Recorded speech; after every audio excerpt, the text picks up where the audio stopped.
ఆధారము చేసెదము ఘనపరచెదము మన యేసయ్య నామమును. హల్లెలూయా యెహోవా రాఫా, హల్లెలూయా యెహోవా షమ్మా, హల్లెలూయా యెహోవా ఈరే, హల్లెలూయా యెహోవా షాలోమ్, హల్లెలూయా యెహోవా రాఫా, హల్లెలూయా యెహోవా షమ్మా, హల్లెలూయా యెహోవా ఈరే, హల్లెలూయా యెహోవా షాలోమ్.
యేసునామమే మధురం యేసయ్య సన్నిధిని పలువజాలను వెంకటేని తారక కన్నా యేసునామమే మధురం యేసయ్య సన్నిధిని పలువజాలను జీవితకాలమంతా ఆనందించెదా యేసయ్యనే ఆరాధించెదా జీవితకాలమంతా ఆనందించెదా యేసయ్యనే ఆరాధించెదా నీవు చూపిన కృపలకు నీవు చేసిన మేలకు నీవు చూపిన కృపలకు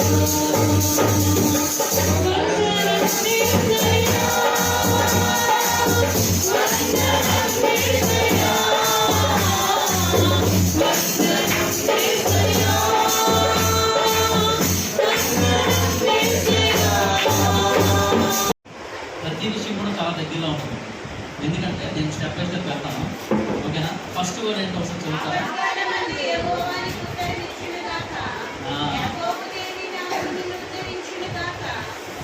చాలా ఫస్ట్ వర్డ్ ఏంటి? ఆపత్కాలం ముందు యెహోవా మనకి ఏమి ఇస్తారు?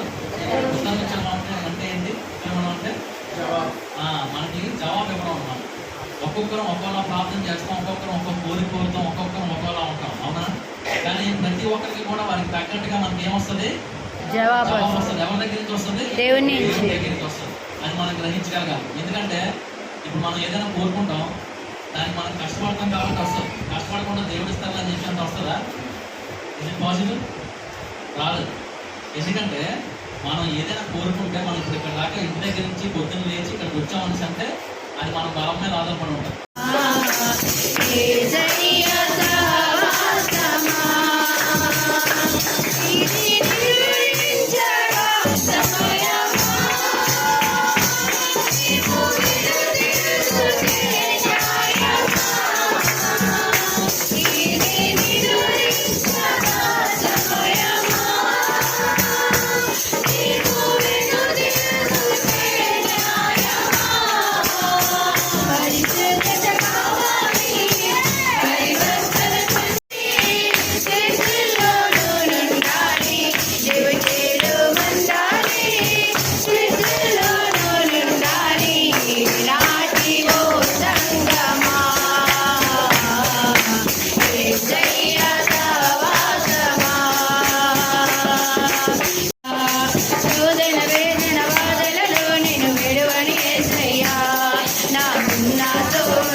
ఈరోజు మరి యేసు ప్రభు మన రక్షకుడిగా ఈ లోకానికి వచ్చాడు కాబట్టి ఆయన ఆత్మ చేత సేవకుల్లో ఉండి సంఘం ద్వారా దేవుడు మాట్లాడుతున్నాడు. ఏమంటున్నాడంటే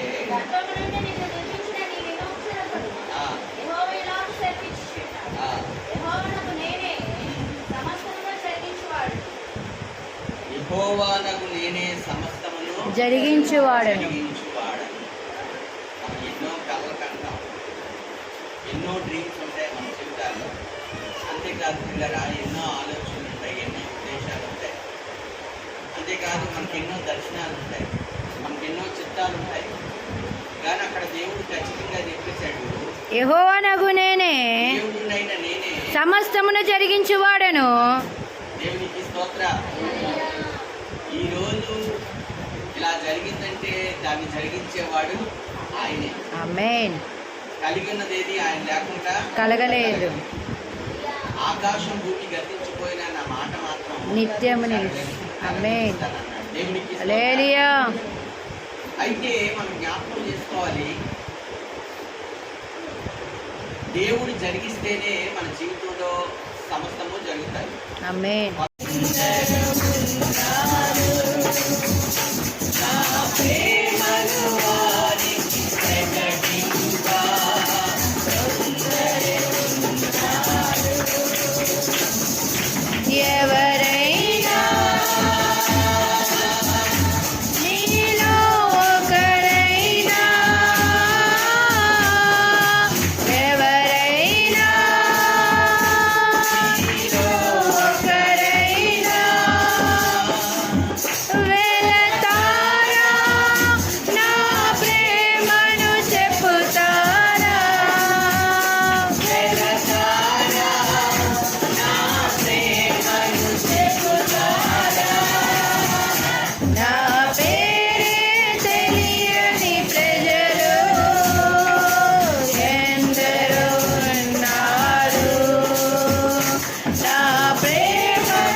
యేసు ప్రభు మనకు రక్షకుడిగా ఈ లోకానికి వచ్చాడు కాబట్టి ఆయన ఆత్మ చేత సేవకుల్లో ఉండి సంఘం ద్వారా దేవుడు మాట్లాడుతున్నాడు. ఏమంటున్నాడంటే గర్భము నుండి నిన్ను నిర్మించిన నీ విమోక్షకుడు ఆ, యెహోవా ఇలాగ సెలవిచ్చుచున్నాడు. ఆ, యెహోవానగు నేనే సమస్తమును జరిగించువాడును. యెహోవానగు నేనే సమస్తమును జరిగించువాడు. జరిగించువాడను. మనం ఎన్నో కళలు కంటాం, ఎన్నో డ్రీమ్స్ ఉంటాయి మన జీవితాల్లో. అంతేకాదు పిల్లరా, ఎన్నో ఆలోచనలు ఉంటాయి, ఎన్నో ఉద్దేశాలు ఉంటాయి. అంతేకాదు మనకి ఎన్నో దర్శనాలు ఉంటాయి, మనకి ఎన్నో చిత్తాలు ఉంటాయి. కానీ అక్కడ దేవుడు ఖచ్చితంగా చెప్పేశాడు, దేవుడునైనా నేనే సమస్తమును జరిగించువాడును. అది. దేవునికి స్తోత్ర. ఈరోజు ఇలా జరిగిందంటే దాన్ని జరిగించేవాడు ఆయనే. కలిగి ఉన్నది ఏది ఆయన లేకుండా కలగలేదు. ఆకాశం భూమి గతించిపోయినా నా మాట మాత్రం నెరవేరుస్తాను అన్నాడు. దేవునికి స్తోత్రం.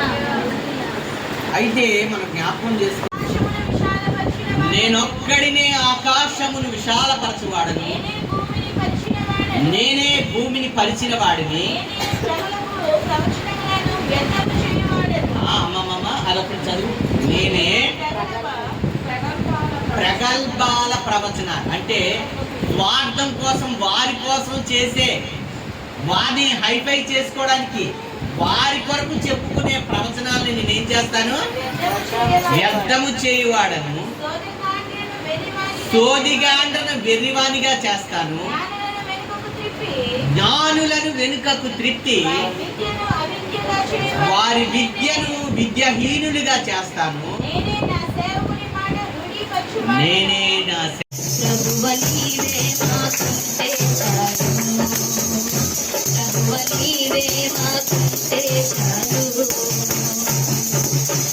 ఆకాశమందు నీవు తప్పకుగా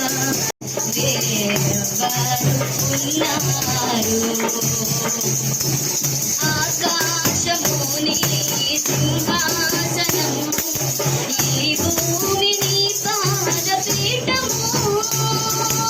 ఆకాశముని సింహాసనము, ఈ భూమిని పాదపీఠము. పరమ తండ్రి అయిన దేవుని ప్రేమ, ప్రభువైన యేసుక్రీస్తు వారి కృప, పరిశుద్ధాత్మని యొక్క అన్యోన్య సహవాసం కూడి వచ్చిన మనకును తను ప్రేమించిన సకల పరిశుద్ధులకు సదాకాలము తోడై ఉండి నడిపించుగాక. యేసు రక్తమే